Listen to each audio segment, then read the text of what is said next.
তোমার বাবাই বিয়ে ঠিক করেছে, তুমি না বলো না, তুমি বিয়ের প্রস্তাবে রাজি হয়ে যাও। জোরে জোরে চিল্লা বলা যাবে না মারহাবা। বান্দাবি বলে, এ ফাতেমা, আমি বিয়ে রাজি হতে পারি, একটা শর্ত আছে, আমার বিয়ের সময় তোমার থাকতে হবে, আমার বিয়েতে তোমার যাওয়া লাগবে, আমাকে সাজায় দেওয়া লাগবে। বল আমি কোন সাজায় দিবেন? এই দায়িত্ব যদি তুমি ফাতেমা হাতে গ্রহণ করো তাহলে আমি বিয়েতে রাজি। ফাতেমা বলে, বোন রে, তুমি আমারে বললা, শুনে নাও রে বোন, বোন রে তুমি শুনে নাও, আমি গরিব মানুষ, আমার এমন এমন দিন চলে যায় রাহমাতুল লিল আলামিনের ঘরে কোনো আগুন জ্বলে না। আমার নবীজি, আমার আব্বা জান অনেক দিন আমাদের না খাওয়ায় রাখে, এমন দিন চলে যায় খুরমা পাই না, খেজুর পাই না। আমার আব্বা জান হাতের মধ্যে দুইটা খেজুর নিয়ে আমি ফাতেমারে দেয়, এটা খেয়ে ইবাদত বন্দেগী করি। এমন দিন গেছে আমার আব্বা জান না খেয়ে আমার মওলার প্রেমে পড়ে আছে রে বোন। আমি গরিব মানুষ, আমি তোমার আর একটা কথা বলি, আমি মুসলমান, তোমরা বলি ইহুদি।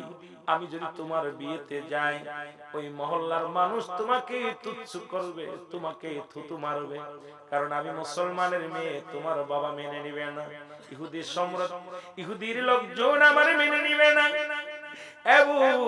তোমাকে আমি ভালোবাসি, তুমি আমাকে ভালোবাসো, এই পর্যন্তই থাক, তোমার বিয়েতে আমি যেতে পারবো না, তোমার বাবা মেনে নিবে না। ইহুদি বান্ধবী বলে, বললে তুমি আমারে বড় কষ্ট দিলা, তুমি অনেকদিন না খেয়ে থাকো, একদিন তো বলো নাই। ফাতেমা কাইব,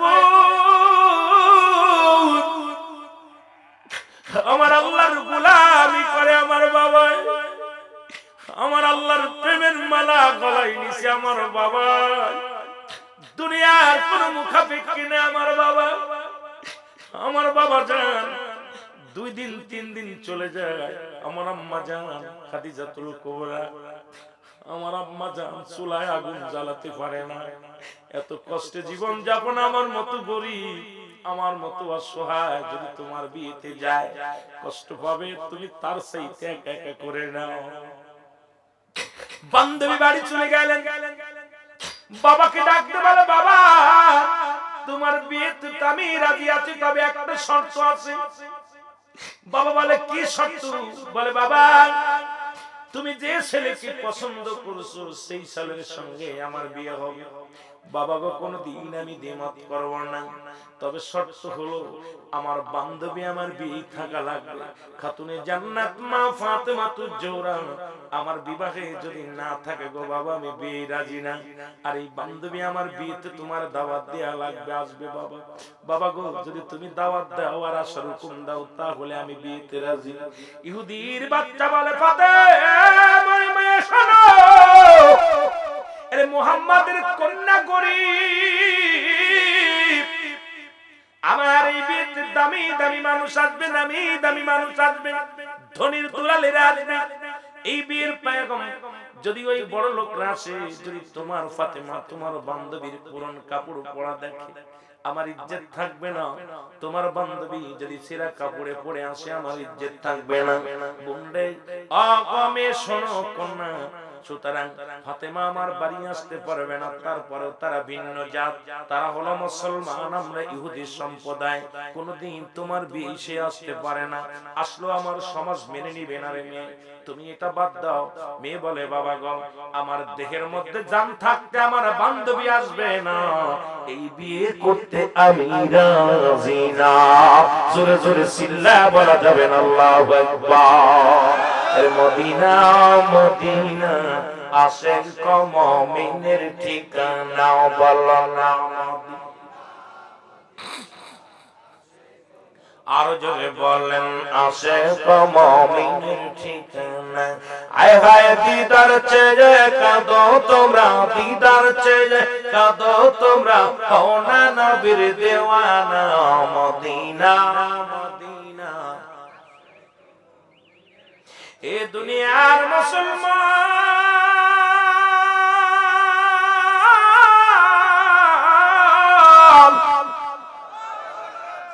ইহুদি বলে আমি রাজি আছি, তবে শর্ত আমারও একটা আছে। তোমার বান্ধবী পুরন কাপড় পরে আসলে চলবে না, বাজারের দামি কাপড়টা যদি গায়ে দিয়ে আসে তাহলে আমি মেনে নিব রে মা। আর ওই সিরা কাপড় মহিলা যুক্ত পুরন কাপড় যদি পরে আসে তাহলে আমার ইজ্জত থাকবে না, আমিও মেনে নিব না। কয় বাবা গো, আমি যাচ্ছি আমার বান্ধবীর দাওয়াত দেওয়ার জন্য। ইহুদির মেয়ে চলে আসলেন ফাতেমার ঘরে। বোনের কাছে আসিয়া বান্ধবীর কাছে ডাকতে বলে, বান্ধবী রে, আমার আব্বা রাজি হয়েছে, তবে শর্ত একটা দিছে, তোমার নতুন কাপড় পরে আসতে হবে, কারণ পুরন কাপড়ে আমার বাড়ি যেতে পারবা না। এই ওকায় হুকুম দিছে। ফাতেমা দুটি চোখের পানি ঝরঝর করে ছেড়ে দিছে। ছেড়ে দিয়ে বলে, বোনরে, কতদিন যে নতুন কাপড় দেখি না, পেটে একটু খাবার জোটে না, নতুন কাপড় আমার আব্বা কই থেকে দিবে? আমি ফাতেমা পুরন কাপড় পরে থাকি গো, নতুন কাপড় কোথায় পাবো? ও বান্ধবী, আমি তোমার বিয়েতে যেতে পারবো না, আর আমার বাবার কাছে আমি নতুন কাপড়ের দাবিও করতে পারবো না, কারণ আমার আব্বা জান খোদার যন্ত্রণায় কষ্ট পায়, খাবারই জুটাইতে পারে না, কেমনে আমার নতুন কাপড় দিবে, কেমনে আমার নতুন পোশাক কিনে দিবে? আমি তোমার বিয়ের দাওয়াতে যেতে পারবো না, বোন তুমি বিদায় হয়ে যাও। ইহুদির মেয়ে বলে, ফাতেমা রে, তুমি এত ভেঙে পড়ো কেন? আমার মন বলে, তুমি যে খোদার গোলামি করো, যে আল্লাহর গোলামি করো, যারে তুমি রাত জেগে জেগে মাওলারে দেখো, যার প্রেমে তুমি পাগল হয়ে যাও, সেই আল্লাহর কাছে যদি তুমি পোশাক চাও, তোমারে খালি হাতে ফিরাই দিবে না, পৃথিবীর শ্রেষ্ঠ পোশাকটাই তোমারে দিবে রে ফাতেমা। এটা আমি ইহুদির কন্যা হয়ে বিশ্বাস করি, জোরে জোরে চিল্লায় বলা যাবে না মারহাবা। আল্লাহর প্রেমিকেরা দিশেহারা, প্রেম তো মরে না, বলেন প্রেম তো। আরো জোরে বলেন, আল্লাহর প্রেমিকেরা দিশেহারা, প্রেম তো। এর প্রেম করেছেন মুসা নবী, তুর পাহাড়ে গেছেন চলিও, ও সে পাহাড় জইলা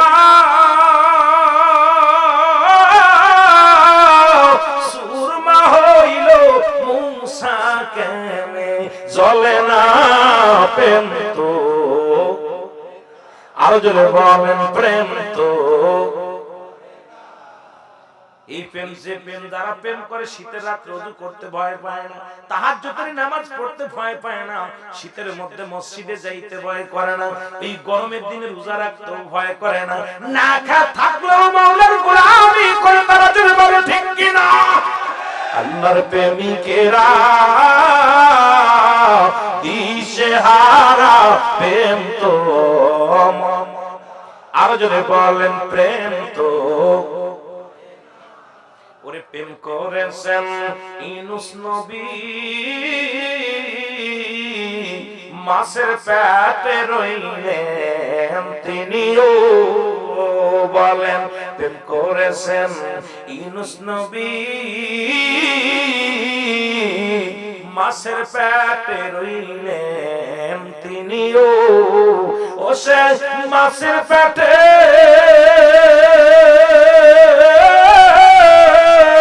রইলেন ইউনূস, হজম কেনে হইল না প্রেম তো। আরো জোরে বলেন, প্রেম তো। আল্লাহর প্রেমিকেরা দিশেহারা, প্রেম তো। এর প্রেম করেছেন ইব্রাহিম নবী, নমরুদের আগুনে ফেলছে ও সে আগুন হলো ফুল বাগিচার, সে আগুন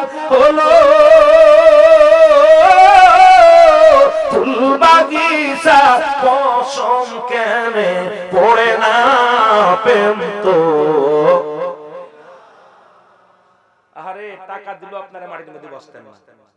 আল্লাহর সঙ্গে প্রেম করেছেন, মদিনাওয়ালার সঙ্গে প্রেম, ইসলামের ভালোবাসার জন্য এই শীতের রাত কম্বলের মধ্যে শুয়ে আছে, এখানে কোনো গদি নাই, কোনো ভালো ব্যবস্থা নাই, এই দোলাবালির মধ্যে আপনার কত দামি কাপড় বিছায়া বসে পড়ছেন। কারণ এই পাগল টাকা দিলাম যদি 20 টাকা করে 50 টাকা করে দিতাম তো ভাই বসে থাকতে হবে, কারণ বসে আছেন কার প্রেমে? এ প্রেম মরতে পারে না, জোরে বলেন ঠিক কি? এ প্রেম মরতে পারে না। এই জন্য আল্লাহ তো প্রস্তুতি রাখছে মুমিনদের জন্য, মুত্তাকিনদের জন্য ঘোষণা হলো 8টা জান্নাত। কয়টা জান্নাত? আরো জোরে বলো, কার জন্য? ঈমানদারদের জন্য, মুমিনের জন্য। কয়টা জান্নাত? আরো জোরে, আরো জোরে। কষ্ট করলে বিফলে যাবে না। আর বেঈমানদের জন্য রেখেছে এই বাগান যারা চিনবে না, গান বাজনার প্যান্ডেল যারা চিনবে, আল্লাহ কয় উরিদ্দাতিল কাফিরিন, কাফির বেঈমান মুনাফিকদের জন্য প্রস্তুতি করে রাখছে 7টা জাহান্নাম। কয়টা জাহান্নাম? জাহান্নামীরা এরকম বসতে পারবো না। আমি তো দূর না করলে দোলার মধ্যে বসবেন, কথা কয় না? দামি কাপড় পরলে মুসাফা করে না, গায়ে যদি ময়লা মাখা যায় কোলাকুলি করে না। কোলাকুলি করতে গেলে দামি পোশাক নষ্ট হয়ে যাবে, এই যে কোলাকুলি করে না। তাহলে সব ফেলে দিয়ে মাটিতে বসা আমিত্ব দূর করে দিয়া এই ধুলাবালির মধ্যে, নরের মধ্যে বসছেন, খড়ের মধ্যে বসে গেছেন। তাহলে ভিতরে যে আমিত্ব ছিল এটা আগে দূর করছেন।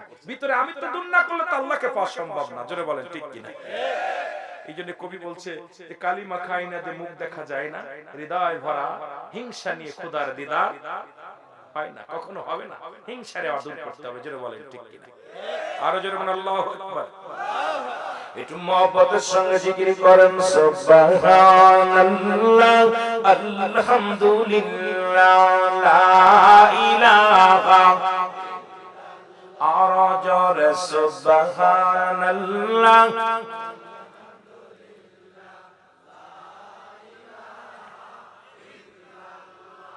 লা ইলাহা ইল্লাল্লাহ, লা ইলাহা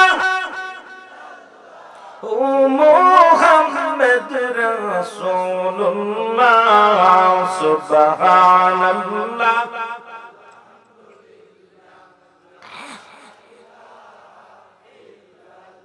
ইহুদির কন্যা ডাকতে বলে, ফাতিমা রে, তোমার সততা, তোমার ঈমান, তোমার আমল, তোমার চরিত্র, তোমার বৈশিষ্ট্য দেখে আমি বলতে পারি তুমি যার গোলামি করো, তুমি যার দাসত্ব করো, যাকে তুমি খোদা বানায়া তুমি বন্দেগী করো, আমার মতো দ্বিতীয় খোদা নয়। দ্বিতীয় খোদা বানাইয়া তুমি পূজা করো না। তুমি সেই স্রষ্টার কাছে চাইলে পৃথিবীর দামি কাপড়টাই তোমাকে উপহার দিবে, জোরে বলো মারহাবা। ইহুদির মুখে কথা শুনিয়া ফাতেমা চিৎকার মেরে দিয়ে বলে, বোনরে, তোমার সততা, তোমার ঈমান দেখে আমি মুগ্ধ হয়ে গেছি বান্ধবী।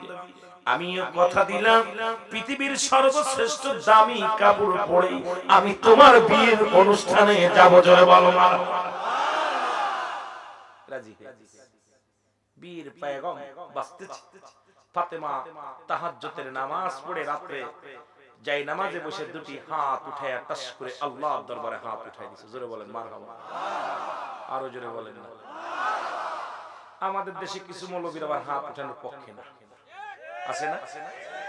আরে মৌলবী সাহেব মাসে বেতন নাও, 10,000 টাকা বেতন নাও, হাত দেন নাও, সে ভিক্ষের টাকা নাও, বাড়ি বাড়ি গ্রামে গ্রামে মাদ্রাসা মসজিদের দোহাই দিয়ে এতিমখানা লিল্লাহ বোর্ডিং কইয়া ভিক্ষে করো, চামড়া ঘাড়ে করে, বস্তা ঘাড়ে করে ভিক্ষে চায়, এগুলোর ভিক্ষা লাগে। অথচ তাদের কিতাব ফতোয়ায়ে দেওবন্দের প্রথম খণ্ড 33 নম্বর পৃষ্ঠা মুফতি শফিক আহমেদের লেখা, দেওবন্দ মাদ্রাসা যারা আছে তারা ভালো করে লেখো কিতাব। এর মধ্যে বয়ান করে 2-5 ওয়াক্ত নামাজ পড়ে সর্বহালাতে জিয়ারত করে সর্বহালাতে আল্লাহর দরবারে দুটি হাত উঠায় দোয়া করা উত্তম সুন্নাত, জোরে বলেন সুবহানাল্লাহ। মুস্তাহাব হিসেবে ঘোষণা করছে। আমাদের দেশে মৌলবীরা এগিয়ে এমন শয়তান দেওয়ার দরকার, কথা বুঝেননি? ওই দেখবেন সারা দিন ধরে রাস্তার কোলে তাস খেলে, এরা মুনাজাত ধরে উঠতন রুইতন টিক্কা, কেউ কেউ দেখতে না মুনাজাত, জোরে বলেন ঠিক কিনা? আপনাদের এলাকায় মুনাজাত হয় না? কথা কন। এই যে এই সব জায়গা মাঝে ফাঁকা মাকা গাছের গাছতলা আমতলা বয়া বয়া গরমের সময় এই ম্যাজিকটা বেশি হয় যেরকম ঠিক কিনা বেশি গরম পড়লে দেখা যায় 4-5 জন মিলে এক জায়গা মোনাজাত করে মৌলভী ইমাম সাহেব বলে বেটা ওইগুলো ঠেকা গেলে ওখানে গেলে স্যান্ডেলের বাড়িতে তোর মুখ ফাটায় ফেলা জোরে বলো ঠিক কিনা খালি দোয়া করলে আল্লাহর কাছে চাইলেই না দোষ ভিক্ষা করতে দোষ নাই ভিক্ষা করবে বাস্তা ঘাড়ে করে ভিক্ষা করে ফকিরের মতো এই জায়গা লজ্জা নাই খালি আল্লাহর কাছে হাত উঠেলে দোষ বেটা হাত ব্যাক কর বেয়াদব কারণ তোর মতো বেয়াদব পৃথিবীর মধ্যে নাই আল্লাহর কাছে চাইলে পৃথিবীর মানুষের কাছে চাই আল্লাহর কাছে চাইলে পাওয়া যায় না কথা বলেন না কেন পাওয়া যায় ঈমান এত দুর্বল কেন মানুষের কাছে চায় নাও আর আল্লাহর কাছে চাইলে কয়টা বেটা পাইলো কি হলো কি অবস্থা আমি ওদিকে যাবো না কষ্ট পায় অনেকে এই জন্য বাবা আমি যদি বলি আবার অনেকে কষ্ট পায় কোন নবীর কোন সাহাবী ইমামতি করে টাকা নিচে দেখাও মুনাজাত করে নাই কয় মুনাজাত করে নাই জীবনে এইটা মানা যাবে ওটা করা যাবে না নবীজির বিবি তো নবীজি আমার নবীজি 11 জন বিবি গ্রহণ করছে বাংলাদেশে যদি বলি যে এই সুন্নাত মিলাদ কিয়ামের কথা কইলেই অনেকে কষ্ট পায় নবীজির 11 জন বিবি ছিলেন আবার কোন কোন কিতাবে 14 জন কোন জায়গা 12 জন আসছে এই মৌলবী বাংলাদেশে কয় মৌলবী 11টা বিয়ে করা সুন্নাত কয়টা বিয়ে করছিস কথা কয় না এই সুন্নাত মানদি কেমন পারো এক বোর যন্ত্রণায় বাড়ি ঠিক দুইটা হলে তো ভাতই কপালে জমে না ধরে কর ঠিক আর 11টা বউ দরবাজরে কর ঠিক কি না আহা নবীজি 10 তাকবীর 6 তাকবীর 3 তাকবীর 2 তাকবীর নামাজ পড়ছে আপনি আশ্চর্য হয়ে যাবেন এইজন্য কিতাব পড়া দরকার আলেম হওয়া দরকার আমাদের দেশে 2 পাতা পড়েই লাভ দেয় কুয়ার ব্যাংক পড়ছে আপনার এইসের ভিতর কিসের ভিতর নদীর ভিতরে সাগরে বলি হবে তো ওকে উড়ে বাড়া কত বড় সাগরে বাবা কথা বলেন না ওরে বাবা কত বড় সাগর যারা বলে ঠিক কি না এই জন্য বাবা আমি আপনাদের কাছে বলে যাই আমাদের লেখা প্রাইমারিতে একটা বিদ্যা হাই স্কুলে একটা বিদ্যা কলেজে একটা বিদ্যা প্রাইমারিতে একটা বিদ্যা কওমি মাদ্রাসায় একটা বিদ্যা দাখিল মাদ্রাসায় একটা বিদ্যা এখন হাই স্কুলে পড়ে যদি বলে কলেজের বিদ্যা অর্জন করতে চায় সম্ভব না আপনি যেটা জানেন আমি জানি না আমি যেটা জানেন আপনি জানেন না সুতরাং সমন্বয় আমাদের করতে হবে জোরে বলেন ঠিক কি কিন্তু আমাদের সমাজ এখন তিনটা বিপদ এই কোরআনকে তিনটা ভাগ করছে কয়টা ভাগ জোরে বলেন কয়টা ভাগ তিনটা ভাগ আমি ওয়াজ করে রাখলাম মনে রাখবেন লস হয়ে যাবে না কোথায় কয়টা ভাগ করছে তিনটা ভাগ এক ভাগ কষ্ট পাবেন আমার উপর রাগ করবেন না যেটা আমি আপনি কষ্ট দেওয়ার জন্য আসি না কাউকে এত কষ্ট করে বসে আছেন কাউকে আঘাত দেওয়ার জন্য আপনারা দাওয়াত করে আনছেন আমি আপনাদের ভেজাল বাজাই দিয়ে দেব 1 ঘন্টা ওয়াজ করে এটা আশা করে আসি না কারণ আপনারা সমাজে বাস করবেন আপনারা খাওয়া দাওয়া এক ভাই আর ভাইকে দুঃখে সুখে থাকবেন আমি মৌলবী আইয়া আপনাদের ভিতরে ফিতনা বাজাই দিয়ে দেব এটা আশা করে আসি না কথা বুঝেন না কোরআনটাকে 3 ভাগ করছে এক ভাগ নিচে জামাত ইসলাম দেখবেন যত সংগ্রামী ওয়াজ আছে যত রক্ত গরম হিট আলা ওয়াজ আছে এগুলো ওরা কোন নরমাল ওয়াজ করে ওদের ওয়াজের ভিতরেই হিট হয় কেমন যুদ্ধ করলি মানে হাঙ্গামা করলে কেমন একটা স্পিরিট খালি কথাও স্পিরিট সংগ্রাম করে কথা বলে আরেকটা ভাগ নিচে তাবলীগ জামাত যারা করে দেখবেন যত আমলের ওয়াজ যত আমল আছে নেকির ওয়াজ সবরা করে কখনো ওই রক্ত গরম ওয়াজ করবে না অন্য কোন ওয়াজ খালি নেকি এটা করলে এত নেকি এটা করলে এত নেকি এই ওয়াজগুলো করে আরেকটা ভাগ নিচে পীর মুরিদ যারা করে পীর সাহেবরা যে মুরিদ বাড়ার ওয়াজ যত মুরিদ বাড়বে আমার 15,000 মুরিদ আমার 20,000 মুরিদ আমার 50,000 মুরিদ যদি কোড়া ওয়াজ করে তাহলে তো মুরিদ থাকবে না নামাজের ওয়াজ করলে মুরিদ অর্ধেক থাকবে না কথা কোন ঠিক কি হালালের ওয়াজ করলে মুরিদ অর্ধেক থাকবে না জিনার ওয়াজ করলে 90 ভাগ চলে যাবে এখন পীর সাহেব আয়া খালি মুরিদ বাড়বে কয় হাজার সেই চিন্তা এই তিনটাকে সমন্বয় করে যে ব্যক্তি জীবন গড়ে এই হলো পরিপূর্ণ ইসলাম জোরে বলেন ঠিক কি না তিনটাকে সমন্বয় মানতে হবে একটা মানবা না রাগ করতেছেন কথা বলে কারণ পীর মুরিদ শুনতে অনেক পীররা আমার পর রাগ করে যে হুজুর গোমর ভেঙে দেন কারণ আপনারা এগুলো বন্ধ করেন বন্ধ করে দিয়ে সত্য ইসলামের দাওয়াত দেন যারা বলেন ঠিক কি না তাবলীগ ভাইদের বলি খালি নেকি বাদ দিয়ে একটু অন্য ওয়াজও করেন যারা বলেন ঠিক কি না আবার ওদেরকেও বলি যে ভাই মারামারি বাদ দিয়া ভালোবেসে বুকে নিয়ে ওয়াজও করেন কথা কোন ঠিক কি না বুকে নেন কাজে লাগে কষ্ট পাচ্ছেন ওয়াজ করমু না সেরা দিমু চলবে সারা রাত কাম সারছে সারা রাত না সারা রাত জি সারা রাত হবে না আর অল্প একটু চলবে আমিন বলেন আমার ভাইরা আমার বন্ধুরা আমার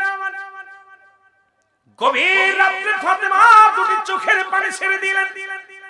জাইনামাজের ভিতরে ডাক দিয়ে বলে, আমার আল্লাহ, আমি ফাতেমা জীবনে কিচ্ছু চাই নাই তোমার কাছে। আল্লাহ বান্ধবী বড় মুখ করে দাওয়াত দিছে। আল্লাহ আমি তো কথা দিয়ে ফেলেছি বান্ধবীর বিয়েতে যাব। এখন আমার বাবার কাছে তো কোনো টাকাও নাই, চাইতে পারবো না। আল্লাহ তুমি একটা ব্যবস্থা করে দাও, তুমি একটা কাপড়ের ব্যবস্থা আমি ফাতেমারে করে দাও। চোখের পানি ছেড়ে দিয়ে কাঁদছে, চোখের পানি ছেড়ে কেঁদে কেঁদে রাতে তাহাজ্জুদের নামাজ পড়ে শুয়ে আছে, যায় নামাজের পর শুয়ে আছে। ফজরে আযান পড়ছে, সালাতু খায়রুম মিনান নাওম। ফাতেমা ঘুম থেকে লাফ দিয়েছে।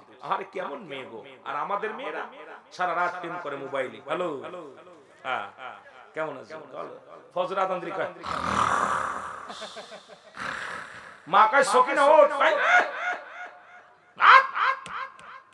কোথাও আহা কেমন কন্যা, কন্যা ফাতেমাও মেয়ে, আমাদেরও ফাতেমা মেয়ে। জোরে বলেন ঠিক কিনা?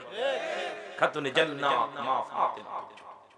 ফজরে আযান পড়ে গেল, নামাজ শেষ করে আবার দোয়া করে, আল্লাহ আমি তো রাতে চাইছিলাম তোমার কাছে, আল্লাহ আমার বেইজ্জতি করো না, তুমি একটা কাপড়ের ব্যবস্থা আমার করে দাও, আমি তো আমার বান্ধবীর বিয়েতে যাব। ফাতেমা ঘর থেকে বাইরে হয়ে দেখে ঘরের দরজায় দুইটা কাপড়ের ব্যাগ পড়ে রয়েছে। জোরে বলেন সুবহানাল্লাহ। দুইটা কাপড়ের ব্যাগ, এরকম দুইটা ব্যাগ। ফাতেমা কাপড় দেখা হাতে উঠায় দৌড়ায়। আমি তো কাপড় তো কোনো কে কিনলো, আমি তো আব্বারও বলি নাই, আমি তো কোনো দর্জির কাছেও বলি নাই, কোনো কে দিল কাপড়টা দিল। দৌড়ায় গেছে আব্বার কাছে কাপড় দুইটা। আব্বা জান, ও আব্বা জান। নবীজি বলে কি হয়েছে ফাতেমা? আব্বা জান এই ঘরের দরজায় কাপড় কে আনছে? দুইটা জামা, এই দুইটা জামার প্যাকেট কে আনছে? জোরে বলেন না মারহাবা। আরো জোরে বলেন না। আমার নবী কয়, ফাতেমা তুমি কারুর বলছিলা? কয় না। কয় তোমার বান্ধবীর বিয়েতে যাবা, তোমার বান্ধবীর বাবা হয়তো কিনে দিয়ে যেতে পারে, তুমি লজ্জা পাবা বইলা তোমার বান্ধবী রেখে যেতে পারে। নবীজি দেখেন না কত মহব্বত আমার মারে বলতেছে, আম্মা জানকে বলতেছে, ফাতেমারে হয়তো তোমার বান্ধবীর বাবা কিনে হয়তো ঘরের কাছে রেখে যেতে। আব্বা জান, আমার নবীজি কাপড়ের দিক তাকায়, কয় না রে ফাতেমা আমার কাছে দাও দি। কাপড়টা নিয়ে নবীজি যখন প্যাকেটটা খুলছে দেখে জান্নাতি ঘ্রাণ বাইর হইছে। জোরে বলে সুবহানাল্লাহ। আরো জোরে বলেন, আরো জোরে বলেন। খাতুনে জান্নাত মা আমার, খাতুনে জান্নাত মা গো ফাতেমা আমার,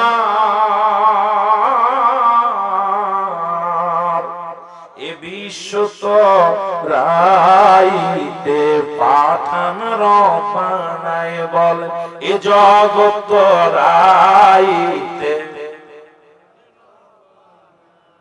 মারহাবা। মা ফাতেমার হাত থেকে কাপড়খানা নিয়ে নবীজি ডাকতে বলে, ফাতেমা রে এই কাপড় এমন দোকানের কাপড়, এই কাপড়টা এমন মার্কেটের কাপড়, ও মা পৃথিবীর কোন মার্কেটের কাপড় নাই মা। ওরে আমার আল্লাহ যেদিন আমারে মিরাজের রাতে জান্নাতের মধ্যে ঢুকাইছিল, এই কাপড়গুলো আমি জান্নাতের মধ্যে দেখে আসছি গো মা, এটা হলো সেই জান্নাতি পোশাক। জোরে জোরে বলো মারহাবা। ফাতেমা কয়, বাবা জান আমি রাতে আল্লাহর কাছে চেয়েছিলাম, আল্লাহ দিয়েছে। ফাতেমা কাপড় পরে একদম কাপড় পরে বান্ধবীর বিয়ে চলে গেছে। সব বান্ধবীরা ফাতেমার দিকে তাকায় আছে, ইহুদিরা, সব ইহুদির মেয়েরা। কই যে ব্যক্তি ভাত জোটে না, যার খানা জোটে না, 3 দিন 4 দিন না খেয়ে থাকে, এত দামি কাপড় কোথায় পেল? বান্ধবীরা ছুটে আসছে ফাতেমার কাছে। এ ফাতেমা আমরা জানি তুমি গরীব, তুমি গুচ্ছ গ্রামের মানুষ, ঠিক কি না? তোমার তো ভাত জোটে না, কাপড় জোটে না, মাছ যায় চুলায় আগুন জ্বলে না, খুরমা খেজুর খেয়ে বেঁচে থাকো, এত দামি কাপড় কত টাকা দিয়ে কিনছো? ফাতেমা কোথা থেকে সংগ্রহ করলা? ফাতেমা কয়, আমি এই কাপড়টা কিনেছি যে বাজারে, সেই বাজারের তোমরা ঠিকানা জানো না। জোরে জোরে বলেন মারহাবা। কয় কোন বাজার বলো? কয় বাজার তোমরা চিনো না, যে দোকান থেকে, কোন দোকান থেকে কিনছো বলে সেই দোকানের ঠিকানা তোমরা জানো না, সেই বাজারের ঠিকানা, দোকানের ঠিকানা আমি ফাতেমা জানি। জোরে বলো মারহাবা। বলে ফাতেমা তোমার কাপড়ের দাম কত? বলে এই দাম তুমি দিতে পারবে না, পৃথিবীর কোন টাকা দিয়া এই কাপড় ক্রয় করা যাবে না। বান্ধবীরা চোখ সরাইতে পারে না, বান্ধবী ইহুদির মেয়ে উঠে চলে আসলেন, বিয়ে থেকে উঠে বলে, বান্ধবী রে, যত ইহুদি আসছেন সারা পৃথিবীর যত কাপড়ের যত দাম, তোমার একটা সুতার তার চাইতে দ্বিগুণ দাম, কারণ এত দামি কাপড় এত দামি পোশাক পৃথিবীর মধ্যে কেউ পরে নাই। ফাতেমার এই পোশাক তুমি এত দামি কাপড় কোথায় পাইলা, এত দামি পোশাক কোথায় পাইলা ফাতেমা বলো।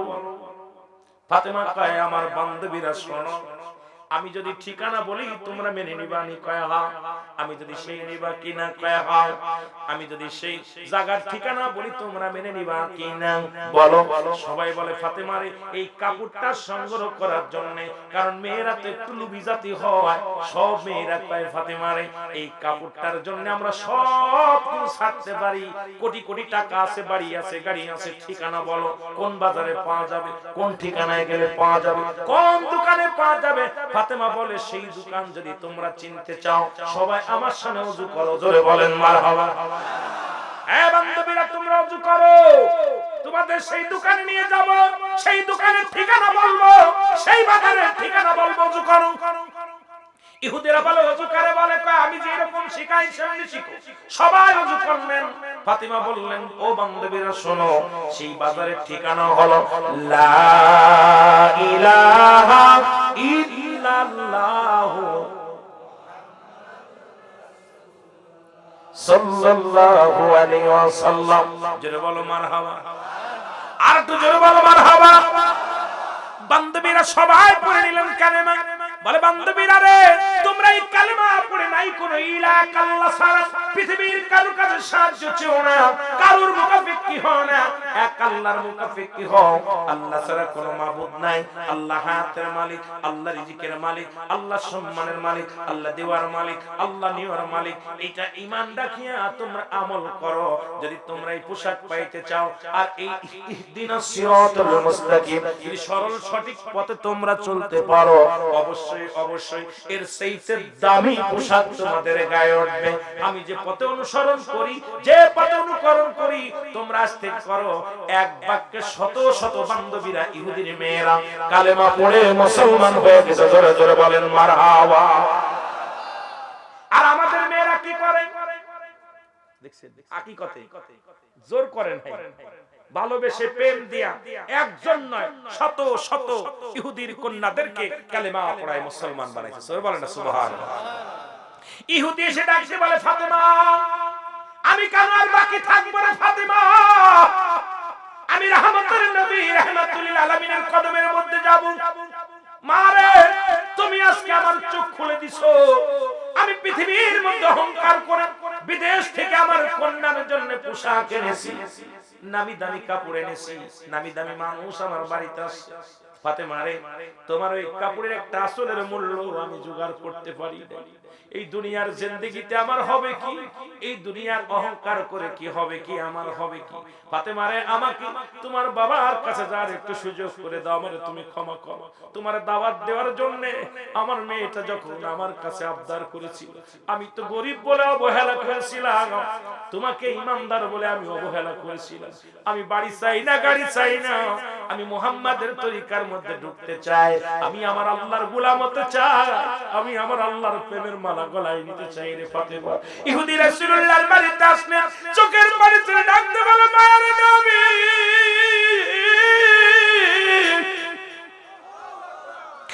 দয়াল নবী গো, ইমানদারের এত দাম, ইমানদারের এত মূল্য, ইমানদারের এত দাম রে নবী, আগে জানি নাই। মায়ার নবী গো, পৃথিবীর মধ্যে ইহুদিদের সম্রাট হয়ে আমি আপনার মেয়ের কাছে হার মেনেছি, কারণ শত শত মেয়েরা কালেমা পড়ে মুসলমান হয়েছে। আমি ইহুদি আর একটা মিনিট আরও মুসলিম থাকতে চাই না, আমাকে আপনি কালেমা পড়া দেন। দুনিয়ার পোশাক চাই না, দুনিয়ার কাপড় চাই না, দুনিয়ার সম্পদ চাই না, আমার আল্লাহর কাছে যেতে চাই। ওই দুনিয়ার নিয়ামত আমি পাইতে চাই, ওই জান্নাতি নিয়ামতের আশায় আমি ইহুদি পাগল হয়ে গেছি। আপনি আমারে কালেমা পড়ায় দেন। নবীজি কালেমা পড়ায় দেয়, লা ইলাহা মুহাম্মাদুর রাসূলুল্লাহ সাল্লাল্লাহু আলাইহি ওয়াসাল্লাম। আমিন বলেন, আমিন। আমার ভাইরা, আমার বন্ধুরা, আমার এই জন্য ছোট্টবেলা মা বলতো, বাবা বাবা মানুষের মতো মানুষ হতে হবে, দাদাই বলতো মানুষের মতো মানুষ হতে হবে, ইমাম সাহেব বলতো মানুষের মতো মানুষ হতে হবে, বাবা মা সবাই বলতেন মানুষের মতো মানুষ হতে হবে। চিন্তা করতাম আব্বা কেন এই কথা বলে, মা কেন এই কথা বলে, চাচা কেন এই কথা বলে, আমিও তো মানুষ, বাবার রোজা আছে আমার তাই আছে, মায়েরও যে বিবেক আছে আমারও সেই বিবেক আছে, উস্তাদেরও যে বিবেক আছে সেই বিবেক আমারও আছে, তবে আমার কেন মানুষ হতে বলেন? আজকে বুঝি, আগে বুঝি না, এখন বুঝি। বাবা শুনে নাও, আজকে পিএইচডি করে ডক্টরি নিয়ে যারা পিএইচডি করে বড় বড় ডাক্তার হলো, যাদের হাতে রোগী মারা যায় টাকার জন্য, যাদের কাছে অপারেশন হয় না টাকার জন্য, এই সমস্ত ডাক্তারগুলো মানুষ না অমানুষ? জোরে বলেন মানুষ না অমানুষ? জোরে বলা লাগবে মানুষ না অমানুষ? পৃথিবীর মধ্যে মুসলমান বড় ডিগ্রি নিয়ে পিএইচডি করে অফিসে বসলো, বড় বড় অফিসে বসে ঘুষ ছাড়া কোনো কাজ করে না, ফাইলে সই দেয় না, বিদেশ থেকে ডিগ্রি নিয়ে মুসলমান বাংলাদেশের বড় বড় বড় বড় কলেজ থেকে ডিগ্রি নিয়ে, বাংলাদেশের বড় 4-5টা ডিগ্রি নিয়ে যারা ঘুষ ছাড়া কোনো কাজ করে না, এই ঘুষখোর মানুষ না অমানুষ? যারা বলেন মানুষ না অমানুষ? পৃথিবীর মধ্যে বাবা মা বুড়া বয়সে সন্তানের জায়গা, বাবা মার জায়গা হয় না, সন্তানের কাছে জায়গা হয় না, বাবার অসহায় বাবা মা চোখের পানি ছেড়ে কান্দে, এই সমস্ত সন্তানগুলো মানুষ না অমানুষ? আমি বলি অফিসাররা শুনে নাও, উল্লাপাড়ার অফিসাররা শুনে নাও, যারা ঘুষখোর আছো, সুদখোর আছো, সুদখোর মাল লাগে জিনাখোর, যারা সুদ খায় মাল লাগে জিনা করে, শুনে নাও, মার সাথে জিনা করা আর সুদ খাওয়া সমান। এখন আমার সমাজের মধ্যে অধিকাংশই সুদখোর মুসলমান। দেখো বাজারে বইয়া ঘুষ খাও, অফিসে বইয়া ঘুষ খাও, আবার আমাদের দেশে রাস্তায় দাঁড়াও কিছু পার্টিরা ঘুষ খায়, 20 টাকা 50 টাকাও ঘুষ খায়। আবার আমার দেশে অনেক রাস্তার পরে থাকে, তারা তাহাজ্জুদের নামাজ পড়ে। জোরে জোরে বলেন ঠিক কি না? এই ঘুষখোররা শুনে নেই, সুদখোররা শুনে নেই, সুদ খাইয়া শুয়োরের গোশত খাবি, কারণ ঘুষখোরের জন্য শুয়োরের গোশত হালাল, সুদখোরের জন্য শুয়োরের গোশত হালাল, জিনাখোরের জন্য শুয়োরের গোশত হালাল। এই পৃথিবীর মধ্যে তাদের জন্য বৈধ নয় গরুর গোশত খাওয়া। 1 কেজি গরুর গোশতের দাম 800 টাকা, এটা ভ্যান চালকের জন্য হালাল, রিকশা চালকের জন্য হালাল, গায়ের গোশত গায়ের রক্ত পানি করে যারা ইনকাম করে এদের জন্য হালাল।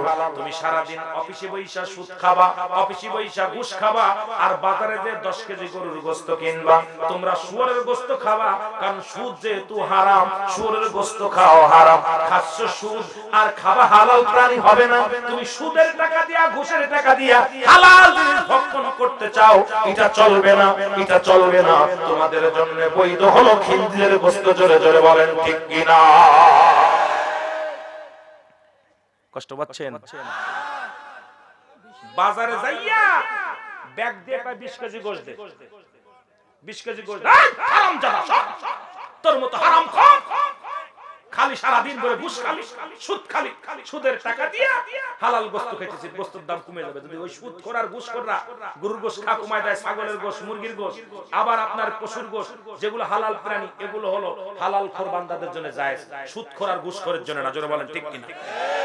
ওদের জন্য উল্লাহ পড়া কুত্তা জব করবেন, কুত্তা জব করবেন। কথা বোঝেন নাই? কুত্তা জব করে ওদের খাওয়াবেন, কারণ তোর সুদ খেতে লজ্জা করে না, ঘুষ খেতে লজ্জা করে না, আর বাড়ি যায় কিনবি গরুর গোশত কিনবি, তাই না? গরুর গোশতের দাম কমে যাবে, আপনার গরিবরা কিনে খাবেন। যেরকম ঠিক কিনা? রাগ করেন? কি অফিসার যে সেন্টার ফির টাই পড়িয়ে, টাই পড়ে ঘরে আর হারাম উপার্জন করে, বাজারে যায় বড় বড় মাছের কাল্লা ধরে, আর বড় বড় মুরগিগুলো ধরে, হাঁস মুরগি ধরে, হারাম খোর। জোরে বলেন ঠিক কিনা? আরে জোরে বলেন ঠিক কিনা? হারাম খোরের জন্য জড়িয়াটা, এই হারাম খোররা বাংলাদেশে অলি গলিতে ঘুরে গেছে। জোরে বলেন ঠিক কিনা? এগুলোর জন্য বৈধ হলো ওটা। জোরে বলেন ঠিক কিনা? আমার বাবারা আরেকটা কথা বলে যায়, দেখবেন আজকের পোস্টারে লেখছে হাজি, এই যে আল্লামা আমার নামে লেখছে, আর একটা লেখছে হাজি লেখছে। হাজি কি লেখছে আপনাদের এই কোন জায়গা দেখলাম, আলহাজ লেখছে।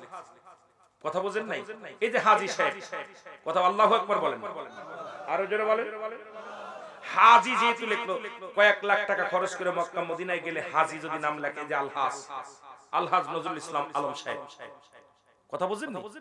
এখন ওনার নামের যদি হাজি না লেখেন, আগামীকাল আপনার উপর রাগ করবে, আমার নামের হাজি লিখলেন না কেন, আলহাজ লিখলেন না কেন? জোরে বলেন ঠিক কিনা? কামেল পাস করলে যদি মৌলানা না বলে রাগ করবে, আমি মৌলানা মৌলানা লিখলেন না কেন? জোরে বলেন ঠিক কিনা? যে মাস্টার মাস্টারি করে তারা যদি কয় কৃষক শুনে যা, রাগ করবো? রাগ করবে। রাগ তো মাস্টার যদি কৃষককে ডাক দেয় রাগ করবে না? কথা কোন রাগ করবো না? তদ্রুপ যারা আজ থেকে আপনাদেরকে বলে যায়, যারা ঘুষ খাবে তাদের নামের লাগে লাগবেন ঘুষখোর অমক, যেরকম ঠিক কিনা? যারা সুদ খায় ওদের নামের আগে লাগবেন সুদখোর অমক মিয়া, যেটা বলেন ঠিক কিনা? যে জিনা ব্যভিচার করে তার নামের আগে লাগবেন জিনাখোর অমক মিয়া, যেটা বলেন ঠিক কিনা? সমাজে বন্ধ হয়ে যাবে জিনা ব্যভিচার সুদ, যেটা বলেন ঠিক কিনা? মনে থাকবো, মনে থাকবো। ওতে রাগ করলে কিছু যায় আসে না আমাদের। সুদ করলে সুদখোর বলবো, ঘুষ করলে ঘুষখোর বলবো, হারাম করলে হারামখোর বলবো, যেটা বলেন ঠিক কিনা? হারাম করলে হারামখোর বলবো, যেটা বলেন ঠিক কিনা? আমার দাদু ভাইরা, আপনাদের কষ্ট লাগে? কষ্ট লাগে? আমি আপনাদেরকে বলে যাই কথাগুলো, মনে কষ্ট পেয়ে বলতেছি। বাংলাদেশে এখন এই পার্সেটিন নিয়ে অনেক আমার মতো দাড়িওয়ালা টিপিওয়ালারও এর মধ্যে আছে, এনজিওর সাথে জড়িত আছে না? আয়া বড় বড় ওয়াজ করে, বড় বড় কথা কয়, এই হারামখোর তোর কিসের ওয়াজ? হারামখোর তো কোনো ওয়াজ নাই, যেটা বলেন ঠিক কিনা? আরো যেটা বলেন ঠিক কিনা? হারাম খেয়ে দেহটা নিয়ে যাচ্ছে কবরে, এই কবরে তোমাকে গ্রহণ করবেন, যেটা বলেন ঠিক কিনা? এই কবরে যেতে হবে, আস্তে কবরে যেতে হবে, যেটা বলেন ঠিক কিনা? আমার ভাইরা, আমার বন্ধুরা, আমার কারণ পৃথিবীর বুক থেকে যেদিন চলে যাবেন, আমি বলতেছিলাম পৃথিবীর সম্পদ খাবে লোকে, তোমার দেহ খাবে পোকে, ঠিক কিনা? যা রেখে দাও সবগুলো লোকে খাবে, তোমার দেহটা খাবে পোকে। এমন দেহ গঠন করো, এমন জীবন করিও গঠন, কাঁদিবে তুমি হাসিবে ভুবন। এমন দেহ করিও না গঠন, হাসিবে কাঁদিবে হাসিবে তুমি কাঁদিবে ভুবন। কারণ তুমি এমন জীবন গড়ো, যখন চলে যাবা দুনিয়া থেকে সবাই বলা লাগবে ইমাম সাহেব কত ভালো মানুষ ছিল, একজন হালাল করে বান্দা ছিল, আল্লাহর একজন প্রিয় বান্দা ছিলেন, নামাজ পড়তেন, রোজা রাখতেন, সৎ পথে চলতেন, আদর্শবান নীতিবান। এর মতো মানুষ আর হয় না। আবার কিছু মানুষ মরে গেলে কয় হারামজাদা মরছে না বাঁচছে। আমার ভাইরা, আমার বন্ধুরা, এখন এই জিনাখোর ব্যভিচারীদের বিচার শুনেন। আজকে অনেক যুবক আছেন, যুবকেরা শুনেন, যদি কোন যুবক জিনা করে, যুবতী যদি জিনা করে, শোনো, যুবক আর যুবতী যদি জিনা করে, শাস্ত্রের বিধান হলো, শাস্ত্রের বিধান হলো, কোন যুব অবিবাহিত পুরুষ অবিবাহিত নারী যদি জিনা করে, তাদেরকে সমাজের মধ্যে বিচার, শরীয়তের কোরআনের বিচার শুনেলাম, হাদিসের বিচার শুনেলাম। এই যুবক যুবতীকে 100 ডুরা মারা হবে গায়ের মধ্যে, কয়েকটা ডুরা মারলে মারা যাবে, মারা গেলে যখন এমন ভাবে মারতে হবে, মারা যেতে হবে, ওই আস্তে আস্তে মারলে হবে না, এমন পিটান পিটাইতে হবে, ও যেন দুনিয়া থেকে শেষ নিঃশ্বাস বিদায় করে। মারা যাওয়ার পর যদি মারা যায়, এরপরও যদি বেঁচে থাকে তাহলে তো আলহামদুলিল্লাহ, যদি মারা যায় তাও আলহামদুলিল্লাহ। মারা গেলে ওই যুবক এবং যুবতীর গোসল করাতে হবে, কাফন করাতে হবে, দাফন করাতে হবে, এটা হলো শরীয়তের বিধান। বাকি যেগুলো বংশ বাদ থাকে, একটা দুটা মার যদি বাদ থাকে, ওই কবরের উপরে শোয়া, কবরের উপরে মারা লাগবে, এটা হলো ইসলামের বিধান। একটা যুবক যদি উল্লাহ পড়ে, একটা যুবতী যদি এই জিনাখোর নারী, জিনাখোর পুরুষের একটা বিচার হতো, আল্লাহর কসম করে বলি, উল্লাহ পড়ার জমিনে আমার যুবকেরা কোন নারীকে নিয়ে পার্কে যেত না, কোন নারীকে নিয়ে রিসোর্টে উঠত না, কোন নারীর জীবন সতীত্ব নষ্ট করত না। জোরে জোরে চিল্লায় বলো ঠিক কিনা? এটা হলো ইসলামের বিধান।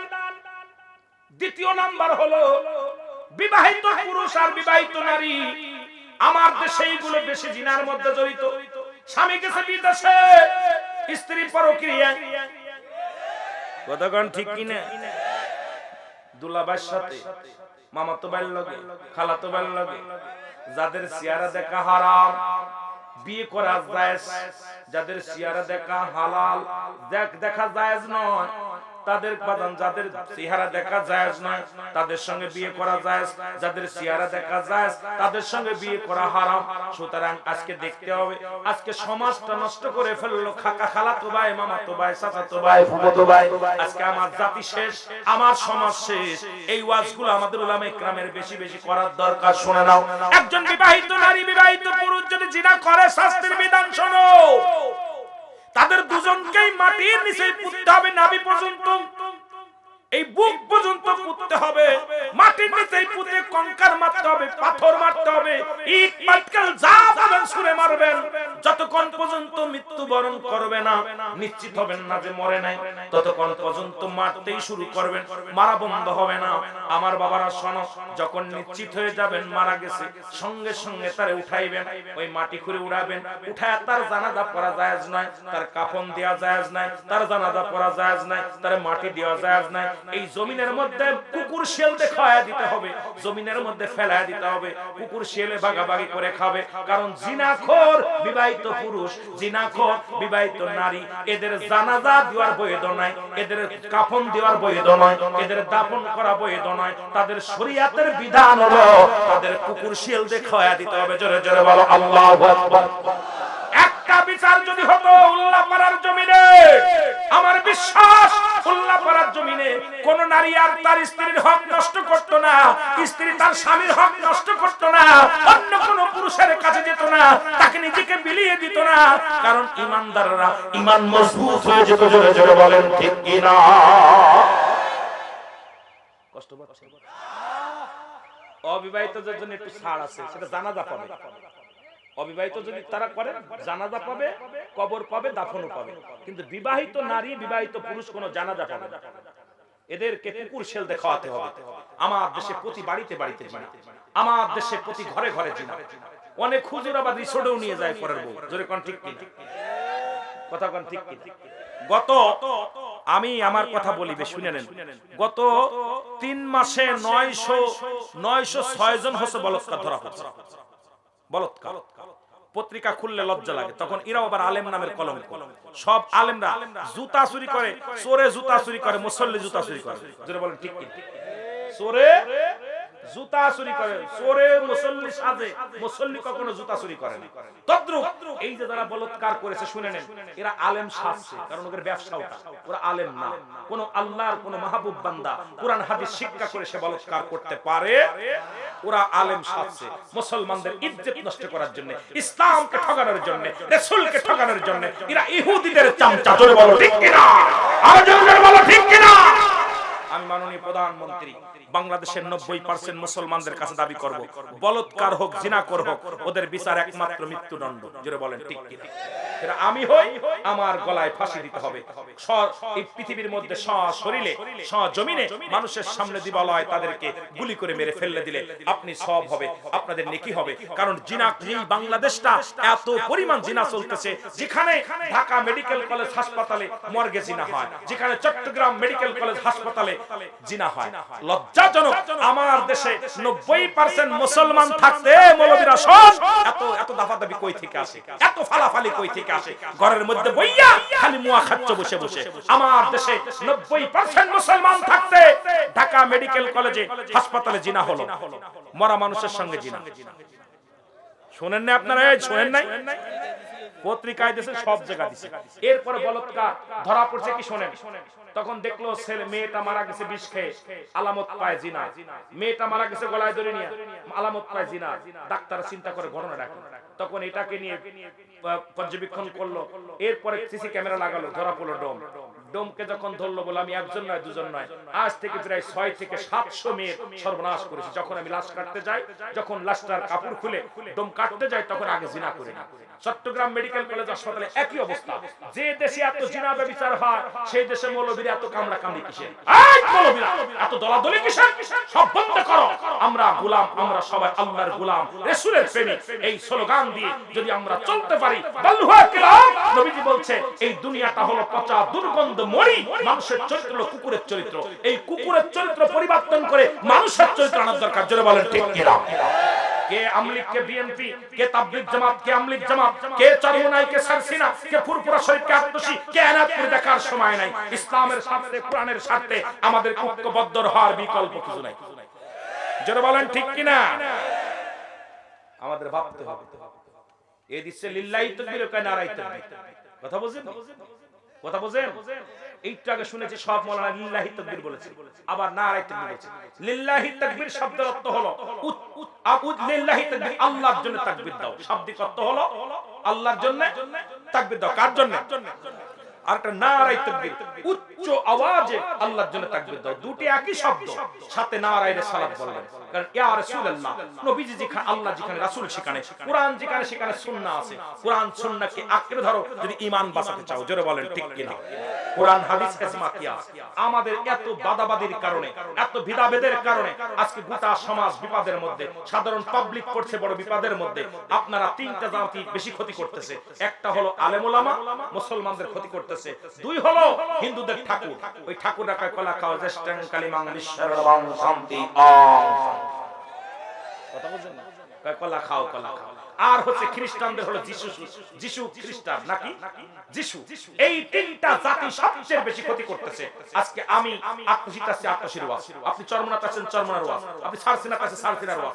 বন্ডামি ছেড়ে দাও, বন্ডামি ছেড়ে দাও। নিজের দলকে ভারী করার চেষ্টা করো না, ইসলামকে ভারী করার চেষ্টা করো, কোরআনকে ভারী করার চেষ্টা করো। যারা বলেন ঠিক কিনা? এটা মানো, কোরআন হাদিস কাটতে ধরো। তোমার বাবার তোমার কাছে বড়, ঠিক আছে। আজকে আমাদের অবস্থা, যে যে দলে করি, যে যে পীরের মুরিদ, খালি তার গুণগান গেয়ে চলে যায়। পাইছো কি? এগুলো হলো, এগুলো বন্ধ করতে হবে। ইসলামকে তরতাজা করতে হবে, ইসলামকে বড় করতে হবে। স্বার্থ ত্যাগ করে আমার আল্লাহ, আল্লাহর রাসূলের গোলামি করতে হবে। জোরে বলেন ঠিক কিনা? আর জোরে বলেন ঠিক কিনা? খেয়াল থাকা লাগবে। ধলা কালা কোন পীর সাহেব আপনাকে জান্নাতে নিবে না, কোন মৌলবী আপনাকে জান্নাতে নিবে না, কোন আমির সাহেব আপনাকে জান্নাতে নিবে না। জান্নাতে যেতে হলে আপনাকে আমল করে যেতে হবে। পীরের খাসলাত ধরতে হবে। আপনার পীরে কি গাঁজা খায়? আপনার পীরে কি মদ খায়? তা আপনি মদ খান কেন? গাঁজা খান কেন? আপনার পীরে কি দাড়ি ছাড়ছে? তা আপনি দাড়ি ছাড়ছেন কেন? আমি আশ্চর্য হয়ে যাই মাঝে মাঝে। আশ্চর্য, ইসলামের বিধান মানার দরকার আছে কি? এইজন্য আল্লাহ বলে ইয়া আইয়ুহাল্লাযিনা আমানু, ঈমানদার বিশ্বাসীরা পরিপূর্ণভাবে প্রবেশ করো ইসলামের মধ্যে। এখন ইসলামের আবিধানিক শাব্দিক অর্থ হলো 80 থেকে 82 টা। কয়টা? যে বক্তা বেশি ফালাফালি করে তারে বলবেন এই 80-82 তাফসীর কর। ওই মৌলবী এটা কর, মৌলবী সোজা হয়ে যাবে। ইসলামের আবিধানিক অর্থ শান্তি, ইসলামের আবিধানিক অর্থ আত্মসমর্পণ, ইসলামের আবিধানের শব্দ নিজে না খেয়ে খাওয়ানো লাগবে, আবিধানিক অর্থ নিজে না ঘুমানোর ঘুম পাড়ানো লাগবে, নারীর সতীত্ব পাহাড়ে দেওয়া লাগবে। ইসলামের আবিধানিক অর্থ 80 থেকে 82 টা। এই 82 টা যদি মানতে যাও মৌলবী, তুমি একবারে তীরের মতো সোজা হয়ে যাবে। তোমার দ্বারাই পার্সিয়ালিটি কোনো ওয়াজ চলবে না। জোরে বলেন ঠিক কিনা? সমাজকে বাঁচাও, জাতিকে বাঁচাও। যদি বাঁচতে চাও নিজে বাঁচো, পরিবার পরিজনকে বাঁচাও, এই দেশকে বাঁচাও। এটাই হলো ঈমানি দায়িত্ব। জোরে বলেন ঠিক কিনা? আমার ভাইরা, আর আগাবো না আপনাদেরকে নিয়ে, আল্লাহ অনেক বেশি হয়ে গেছে রাত। আপনাদেরকে নিয়ে আলোচনা 26 তারিখে আসবো। একটা বিষয় আজকে আমাকে বলেছিল হুজুর একটু বিলালের জীবনী বলবেন, কিন্তু আসলে ভাইজান যেতে পারি নাই। ওই বাস্তবতা জীবন নিয়ে কথা বলতে যেই আমি সময় আর একটা কথা বলবো আপনাদের কাছে, করো জোরে বলবো। আমি কখন আলোচনা করতে আসলে আমার পরে কোন নেতাকে যদি আবার মাইক দেন, আমাকে আর মাইকে একটা মিনিট কথা বলতে পারবো না। এটা আপনাকে বলে যাচ্ছি, মনে কো আপনি রাগ করবেন না। এটা আমি বলে যাচ্ছি এই জন্য, কারণ একটা বক্তা যখন কথা বলা শুরু করে, এর ভিতরে বেঘাত ঘটলে বক্তার ত্রুটি ঢুকে যায়, তখন আলোচনার মোড় নষ্ট হয়ে যায়। কথা বুঝেন না? সেও নেতা, আমি তাকে বলবো না, সে বলছে না, ধৈর্যের ত্রুটি ঘটে যায়। বাবা, আপনারা যারা নেতা আছেন আগে আসবেন, হয় পরে কথা বলবেন না আগে কথা বলবেন। বক্তার মাঝখানে যে বক্তাই হোক কথা বলতে গেলে আপনি যখন মাইকে ডিস্টার্ব করবেন, ওই বক্তা যত বড় জান্নাওয়ালা হোক, তখন তার সুইচ কেটে যায়। জোরে বলে ঠিক কিনা? সেজন্য বাবা, আর আমি কিন্তু আজকে আপনাদেরকে নতুন আসছি বলে আমি ভালোবাসা দিয়ে আমি কথা বলছি। অন্য মাহফিলে আপনি দেখুন, অনেক মাহফিল ভিডিও আছে, আমার কথা বলার পর আমি মাইকটা সাইডে চলে গেছি। প্রয়োজন নাই, কারণ আপনাকে আমার প্রয়োজন নাই। কোরআন হাদিসের মাহফিলে আপনারা আসবেন, নেতাদের প্রয়োজন, সবারই প্রয়োজন। আমাদের প্রয়োজন সবাই। নেতা ছাড়া জনগণের মূল্য নাই, জনগণ ছাড়া নেতার মূল্য নাই। সবই ঠিক আছে, কিন্তু আমি ইসলামী মাহফিলে আপনাদের খেয়াল রাখবেন, যখন যারা পরিচালনা করেন খেয়াল রাখবেন, কোন নেতাকে কথা বলাইতে হলে বলবেন হুজুর, আমার হুজুর উঠান আগে বলবেন, বলবেন নাই পরে বলবেন। হুজুর উইঠা গেলে কোন যে বক্তাই হোক না কেন, এই বক্তা কথা বলতেছে 2 মিনিট কথা বলার সুযোগ দিবেন, ওই বক্তা কথা বলতেছে 2 মিনিট কথা বলার সুযোগ দিবেন, তখন ওই ভাই বলার পর আপনি বলেন। কিন্তু মাঝখানে যখন আপনি বেঘাত ঘটাবেন, ওই ভাইয়ের ধৈর্য ওই যে ছুটে গেল আলোচনা, আর আলোচনায় মজা পাবেন না। কারণ মাস্টার যেখানে ভালো কথা হয়, কোরআন হাদিসের কথা হয়, মাস্টার ইবলিস সেখানে কি করে? আসওয়াসা করে। ইবলিস চাইতে 3টা জিনিস, কিয়ামত পর্যন্ত হায়াত। কোন পর্যন্ত? কিয়ামত পর্যন্ত হায়াত। মানুষের লোমে লোমে ঢুকবে। আরেকটা হলো কি? মানুষের সুরত ধরবে। কথা বুঝেন নাই? 3টা অধিকার আছে, কিয়ামত পর্যন্ত হায়াত, মানুষের লোমে লোমে ঢুকবে, আরেকটা মানুষের সুরত ধরতে পারবে। দেখবেন যখনই কোরআন হাদিসের কথা বলে, যখন আপনি বলবেন কালেমা পড়তেছেন, দোয়া দুরূদ পড়তেছেন, দুরূদ পড়তেছেন, তাসবিহ করতেছেন, এর মধ্যে আপনার ছেলে সাজবে, ওই ছেলের মধ্যে শয়তান আসওয়াসা করে, আব্বা এখানে যাও, ওই যে ডাক দিতে মনে করবেন আপনাকে বেঘাত করে সঙ্গে সঙ্গে সঙ্গে আস্তাগফিরুল্লাহ রাব্বি মিন কুল্লি যামবি ওয়া আতুবু ইলাইহি আউযু বিল্লাহি মিনাশ শাইতানির রাজিম পড়ে আবার সরাসরি করবেন। কারণ আপনার মেয়ে ডাকবে, মা বাবা শুনে দাও, স্বামী স্ত্রী ডাকবে, কই গো আসো, দেখছেন আপনি যখন তাসবিহ পড়া শুরু করেন তখন ডিস্টার্ব করবে, ও আপনার ছেলের মেয়ের ভিতরে আসওয়াসা করবে, কারণ আপনাকে ভালো কাজ করতে দিবে না। এইজন্য যখন মানুষের সুরত ধরবে, আরেকটা হলো মানুষের লোমে লোমে ঢুকবে। শয়তানের কোনো ভুল নাই, মানুষের ভুল আছে। জোরে কোন ঠিক কিনা? ওর দায়িত্ব আমাদের পিছে লাগা লাগবে, ওর দায়িত্ব হলো পিছে লাগা। এখন এই জন্য কিয়ামত পর্যন্ত হায়াত, কিয়ামতের আগে মৃত্যুবরণ করবে না। এই জন্য ভালো কাজ করতে গেলে যখন ডিস্টার্ব হয়, যখন দেখবেন নামাজের দিকে ডিস্টার্ব হবে, ওযু করতে গেলে ডিস্টার্ব হবে, তখন আপনারা বেশি বেশি লা হাওলা ওয়ালা কুওয়াতা ইল্লা বিল্লাহ একটু জোরে জোরে বেশি বেশি করে পড়ে নেবেন। আল্লাহ আমাদের সুযোগ দিক। জোরে বলুন আমিন।